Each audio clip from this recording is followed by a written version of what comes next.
আচ্ছা, লাউ খেতে আপনাদের কাছে কেমন লাগে? আর যদি হয় সেটা কচি, আমার কাছে কিন্তু এটা দারুণ লাগে। কচি লাউ মানেই কিন্তু অনেক মজাদার একটি খাবার। আর লাউয়ের কথা মনে করলে প্রথমেই মাথায় আসে লাউ চিংড়ির কথা, তারপরে হচ্ছে লাউ দিয়ে টাকি মাছ। তো এগুলাই কিন্তু বেশি মজাদার হয় খাবার। কিন্তু আজকে আমি লাউ দিয়ে একটু অন্যরকম মাছ রান্না করব, আর সেইটা হচ্ছে মাছটার নাম হচ্ছে ট্যাংরা মাছ। তো ট্যাংরা মাছ দিয়ে লাউ ফার্স্ট টাইম ট্রাই করব, দেখা যাক কেমন লাগে। তো লাউটা দেখতে পাচ্ছেন একদমই কচি। তো কচি লাউ কিন্তু খাওয়ার মজাই আলাদা। তো লাউয়ের খোসাটা আমি আলাদাভাবে রেখে দিলাম, সেটা আরেকদিন ভাজি করে খাবো। তো হ্যালো এভরিওয়ান, আসসালামু আলাইকুম। যেখান থেকে আমার ভিডিওটি দেখছেন আশা করি আপনারা অনেক ভালো আছেন। আলহামদুলিল্লাহ, আল্লাহর রহমতে আমি বেশ ভালো আছি। তো আজকে আপনাদের সাথে শেয়ার করতেছি লাউয়ের রেসিপি।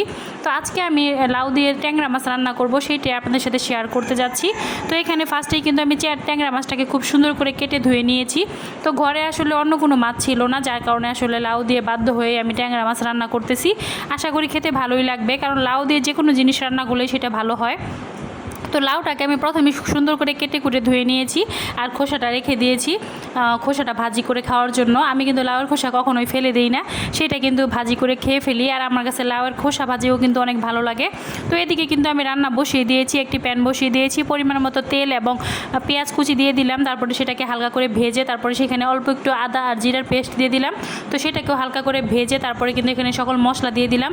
আর মশলাটা কষানোর পরে কিন্তু আমি মাছটাকে দিয়ে দিলাম।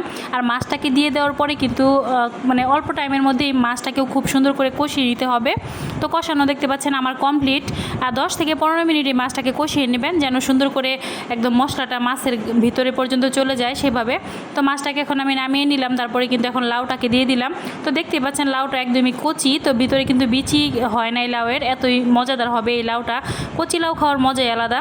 তো এখন কিন্তু লাউগুলো দিয়ে দেওয়ার পরে আমি খুব ভালোভাবে নেড়ে চেড়ে নিলাম, তারপরে ঢাকনা দিয়ে ঢেকে দেবো লাউটা কষানো পর্যন্ত।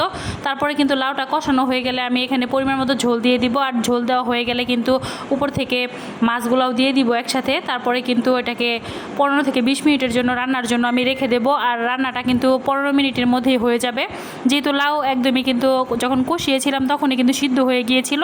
তো তারপরে কিন্তু অল্প টাইমের মধ্যেই লাউটা কমপ্লিট হয়ে যাবে। তো যে দেখতে পাচ্ছেন লাউটা কিন্তু প্রায় হয়ে গিয়েছে, একদম এরকম মাখো মাখো করে আমি লাউটা রান্না করব। তো লাউটা কিন্তু রান্না কমপ্লিট। তো আজকের ভিডিওটি কেমন লাগলো অবশ্যই জানাবেন। সবাই ভালো থাকবেন, আল্লাহ হাফেজ।